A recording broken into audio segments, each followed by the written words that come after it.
Hello everyone, আমি রুদ্রাক্ষী। আজকে বাড়িতে আমি ডিম পোস্ত রান্না করেছি। তার জন্য প্রথমে ডিমগুলোকে আমি একদমই সিদ্ধ করে নিয়েছিলাম। আমরা হাজব্যান্ড ওয়াইফ এবং আমি দুবেলা খাবো, আর ও তো কাজে গেছে, রাতে এসে খাবে, সেজন্য 3টে ডিমই লাগে আমাদের।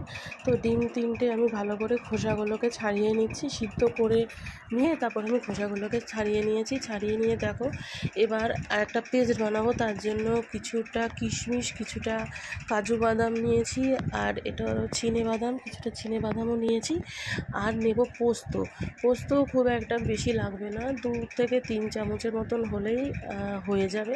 তো পোস্তটাও আমি নিয়ে নিয়েছি। এটাতে চাল মগজ বাটা বা টক দইও দেওয়া যায়, ওগুলো আমি দিইনি।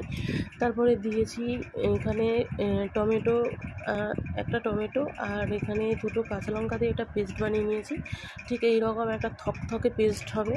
এবং আরেক দিকে টমেটো, কাঁচা লঙ্কা, আদা, রসুন এবং পেঁয়াজ এই একটা পেস্ট বানিয়ে নেব।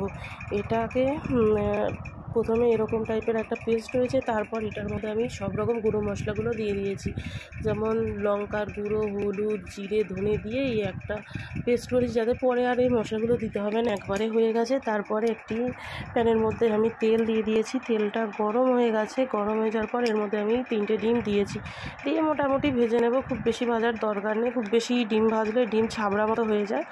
তো ডিমটা ভাজা হয়ে যাওয়ার পর ডিমটা তুলে নিয়ে এবার আলুগুলো দিয়ে দিয়েছি।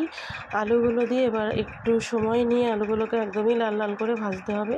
হালকা করে ভাজলে হবে না, কারণ এটা তো ঝোল হবে না যে আমি ঝোলের মধ্যে 1 ঘন্টা ধরে আলুকে ফোটাবো। তো দেখো আলুটা কিন্তু আমি একদম লাল লাল করে ভেজে নিয়েছি খুব সুন্দরভাবে। তারপর আলুটা তুলে নেওয়ার পর এবার এর মধ্যে আমি পেঁয়াজ কুচিগুলো দিয়ে দিচ্ছি। পেঁয়াজটাও কিন্তু বেশ পরিমাণেই দিতে হবে, যতটা লাগবে আমাদের দুজনের মতন ঠিক ততটা। এবার পেঁয়াজটা দিয়ে এবার পেঁয়াজটা একটু নাড়াচাড়া করে নিচ্ছি। তারপর আমি পেঁয়াজের মধ্যে একটু নুন দিয়ে দিয়েছিলাম, কারণ পেঁয়াজে যদি একটু নুন দিয়ে দেওয়া যায় তাহলে পেঁয়াজটা খুব তাড়াতাড়ি মজে যায় এবং লাল লাল হয়ে যাবে তাড়াতাড়ি।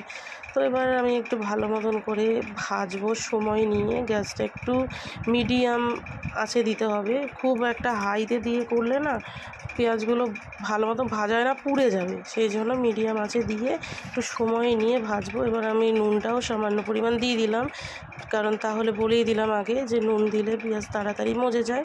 সেই জন্য এবার ভালো মতন করে নাড়াচাড়া করে নিচ্ছি। পেঁয়াজ যতক্ষণ না ভাজা হচ্ছে একদম লাল লাল করে ভেজে নিয়েছি। দেখো পেঁয়াজগুলো কিন্তু একদম বেরেস্তা টাইপের ভাজা হয়ে গেছে।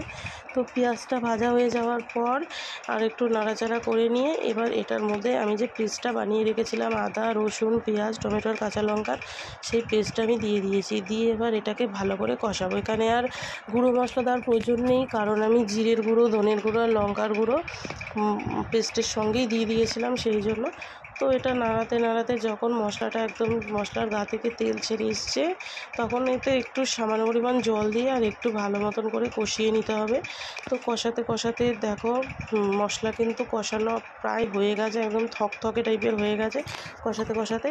এবার এটার মধ্যে আমি আলুগুলো দিয়ে দিয়েছি। তো আলুগুলো দিয়েছিলাম, তারপর একটু জল দিয়েছিলাম যাতে না পুড়ে যায় মশলাটা। আলুটা দিয়ে কিছুক্ষণ নাড়াচাড়া করে নেব। তারপরে একদম শুকনো শুকনো যেই হয়ে যাবে তখন আমি এর মধ্যে জল দিয়ে দেবো। তো ডিমও দিয়ে দিয়েছি, ডিমগুলো এটার সাথে সাথেই কষিয়ে নেব। ডিম আমি পরে দিই না, আগেই দিয়ে দিই, কারণ না হলে আমার ভালো লাগে না। ডিম পরে পরে সবাই দেয়, কিন্তু আমি আগেই দিয়ে দিই, আলুর সঙ্গে ডিমটা দিয়ে দিই। এবার ভালো মতন করে নাড়াতে নাড়াতে দেখো নাড়াচাড়া করতে করতে মশলাটা কষানো হয়ে গেছে, আলুর মধ্যেও মশলাগুলো ঢুকে গেছে। তারপর এর মধ্যে আমি একদম জলটা একটু, খুব বেশি না, একদম সামান্য জল দিয়েছি। দিয়ে এবার এটাকে একটু ফুটিয়ে নেব। খুন্তিটা দিয়ে নাড়াচাড়া করে দিলাম, কারণ এই প্যানের চারিদিকে লেগেছিল বলে। তো দেখো এবার ফুটে এসছে অনেকটা, আলুগুলো একদম সিদ্ধ হয়ে গেছে, কারণ আমি খুব ভালো মতো ভেজেছিলাম সেই জন্য। তারপর আমি ওই যে কাজু বাদাম, পোস্ত, কিশমিশের যে পেস্টটা তৈরি করেছিলাম সেই পেস্টটা আমি একদম দিয়ে দিলাম, এবং বাটিটা একটু ধুয়ে সেই জলটাও দিয়েছি, কারণ একটু নষ্ট করা যাবে না, পোস্তর প্রচুর দাম যাই বলো না কেন। তারপরে এটা এবার ফোটার জন্য কিছুক্ষণ ঢাকা দিয়ে রাখবো।